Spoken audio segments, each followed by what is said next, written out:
1580 में अकबर ने फिर ट्राई किया, इस बार अपने अब्दुल रहीम खान खाना, जो उनका सबसे शक्तिशाली सूबेदार, उसको सूबेदार नियुक्त किया इस बार अजमेर में। और क्या बोले, मैं तुम्हें जिम्मेदारी देता हूं कि तुम इस बार मेवाड़ को किसी तरह जीत के मुझे ला दो, मुंह मांगा इनाम दूंगा अगर महाराणा प्रताप को पकड़ लाए। इधर कुंवर अमर सिंह जो कि सेनापति थे महाराणा प्रताप के, उन्होंने अब्दुल रहीम खान खाना को कंफ्यूज करने के लिए शेरगढ़ के पास एक अटैक किया।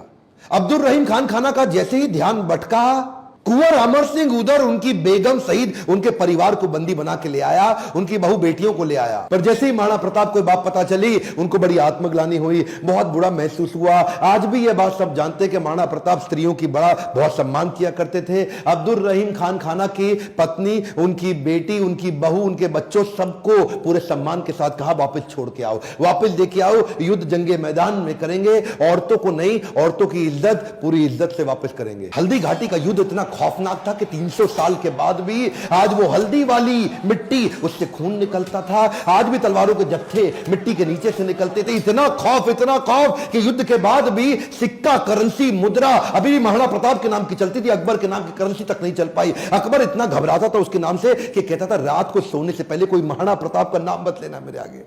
महाराणा प्रताप का नाम लो है तो रात को सपने में आकर के मेरे को डराएगा। महाराणा प्रताप का खौफ इतना ज्यादा, एक बार की बात थी, एक अफवाह उड़ गई कि महाराणा प्रताप जो है ना, वो अपनी हार स्वीकार कर रहे हैं और अकबर का आधिपत्य स्वीकार करने को वापस आ गए हैं। तो उन दिनों अकबर के राज्य के अंदर जो बीकानेर के राजा हुआ करते थे पृथ्वीराज राठौड़, इन्होंने राठौड़ को बुलाया, देखो पृथ्वीराज क्या खबर आई है, महाराणा प्रताप आने को तैयार है। अब उन्होंने हार स्वीकार कर लिया। पृथ्वीराज राठौड़ माने नहीं, उन्होंने चिट्ठी लिख दी।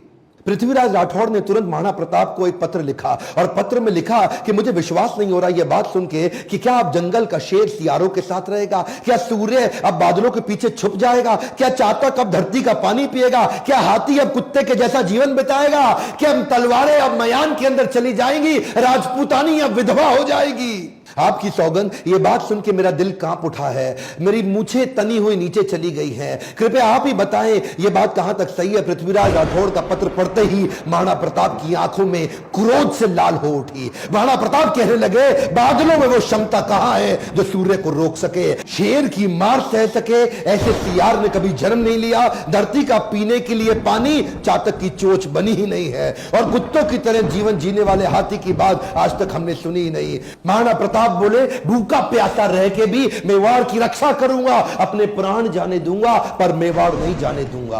बहरहाल इसी दौरान अकबर को समझ आ गया महाराणा प्रताप को मैं हरा नहीं सकता और धोखा दे के हराना यह अकबर की आदत नहीं थी। अकबर को इसीलिए महान राजा भी बताया गया है। उसी समय अकबर का फिर ध्यान बट गया। अकबर अब ईस्टर्न साइड चला गया, सदर्न साइड चला गया, उसने मेवाड़ को छोड़ दिया और इधर महाराणा प्रताप ने पूरे मेवाड़ पे फिर से अपना कब्जा कर लिया। कुछ दिन, हफ्ते, महीने ठीक बीते। उन्हीं दौरान एक शिकार करते वक्त, उस समय किसी शेर का शिकार करते वक्त महाराणा प्रताप का किसी एक्सीडेंट में उनका देहांत हो गया, उनकी मृत्यु हो गई। ये बात जब अकबर को पता लगी, अकबर एक ऐसा राजा था, अपने शत्रु प्रताप की मृत्यु पे बहुत रोया और चिट्ठी लिख करके बोला कि महाराणा प्रताप एक बड़े शक्तिशाली, बड़े मेधावी और एक ऐसे राजा थे जिन्होंने अपने गौरव को कभी समाप्त नीचे झुकने नहीं दिया और मुझे एक बात का दुख रहेगा, मैं जीवन भर महाराणा प्रताप को कभी हरा नहीं सका। ध्यान दीजिएगा, लेसन्स में लर्निंग बहुत सारी हो सकती है, पर महाराणा प्रताप को उतना संघर्ष इसीलिए करना पड़ा क्योंकि आपस में राजपूतों की कभी बनी नहीं।